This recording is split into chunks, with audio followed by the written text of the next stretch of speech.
జై శ్రీమన్నారాయణ అండి. మనం ఎప్పుడు కూరలు, పచ్చళ్ళు, పప్పులు తింటూ ఉంటాం. కానీ ఎప్పుడన్నా వేరే రకంగా తినాలి అనిపించినప్పుడు ముందు ఉండేది పొడులు. ఈ పొడుల్లో ముందు ఉండేది కందిపొడి. ముఖ్యంగా ఇది మన తెలుగువారి ఇంట్లో కనిపించే తెలుగు వంటకం. దీన్ని వేడి వేడి అన్నంలో ఈ పొడి వేసి నెయ్యి లేదా నూనె వేసుకొని తింటే మనకు మన తెలుగుదనం గుర్తొస్తుంది. ఎందుకంటే అంత బాగుంటుంది. ఇప్పుడు ఈ కందిపొడి ఎలా చేయాలో చూసేద్దాం. ఇక్కడ నేను కందిపప్పు అరకప్పు, పెసరపప్పు పావు కప్పు, శనగపప్పు పావు కప్పు తీసుకున్నాను. ముందుగా ఒక కడాయిలో కందిపప్పు వేసి మంచిగా ఎరుపు వచ్చే వరకు వేగనివ్వండి.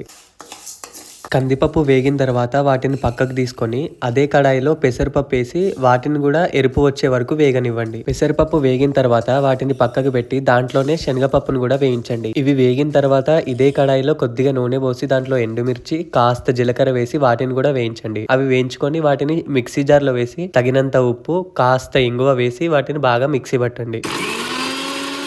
ఈ విధంగా అయిన తర్వాత దీంట్లోనే మనం వేయించుకున్న పప్పులున్నాయి కదండి, కందిపప్పు, పెసరపప్పు, శనగపప్పు, ఈ 3 వేసి వీటన్నిటిని మిక్సీ పట్టండి.